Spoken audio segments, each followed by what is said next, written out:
Il y a beaucoup d'entre vous qui me posent la question ces derniers jours, comment on se libère de nos peurs, de nos angoisses, comment on arrive à les dépasser. Eh bien, dans certains cas, les thérapeutes sont là aussi pour nous donner un coup de main. Mais à mon humble avis, pour être passé par là, la meilleure personne qui peut vous sauver de vos angoisses et de vos peurs, ça va être vous-même.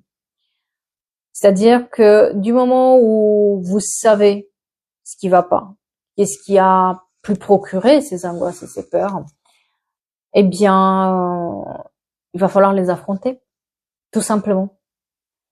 Toutes les thérapies du monde, tous les soins énergétiques du monde ne peuvent pas remplacer le travail que vous faites vous, le travail de guérison qui est celui de aller affronter ses peurs tous les jours. Dans mon cas, par exemple, j'avais une peur bleue de parler au téléphone.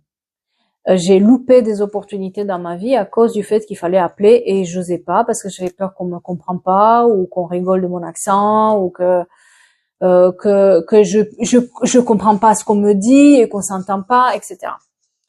Et je privilégiais aussi les messages écrits.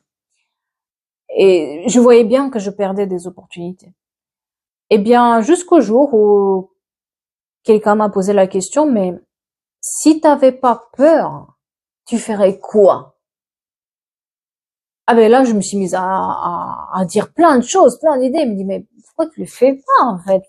Qu'est-ce qui peut se passer de mal à tel point pour que tu oses pas, quoi? Et oui, c'était la peur du rejet, la peur que ça se passe mal. Mais de toute façon, quoi que vous faisiez, que ça paraît écrit par, à part vous dire non, qu'est-ce que vous voulez que ça se passe, quoi? Eh bien, j'ai pris mon courage à deux mains et j'ai commencé à appeler. Bon, le premier appel, je peux vous dire que j'étais voilà, j'étais pas bien, j'étais à nage, j'avais le cœur qui battait trop vite, limite, je me suis évanouie, quoi. Mais la personne au téléphone m'a dit une chose importante, m'a dit, vous avez bien fait d'appeler parce que justement, on avait des interrogations vis-à-vis de ce que vous nous avez proposé ou envoyé, je sais plus ce que c'était, et on voulait parler avec vous, mais on trouvait pas le moment. Donc vous imaginez combien d'opportunités j'ai pu rater parce que peut-être que j'étais pas claire dans ce que j'avais écrit et que les personnes ne pouvaient pas ou oublier de me rencontrer. Voilà, bref, parce qu'on peut se dire on va le faire et puis on oublie parce qu'on voilà. Combien d'opportunités j'ai pu perdre comme ça? Eh bien, j'ai appris petit à petit, par exercice.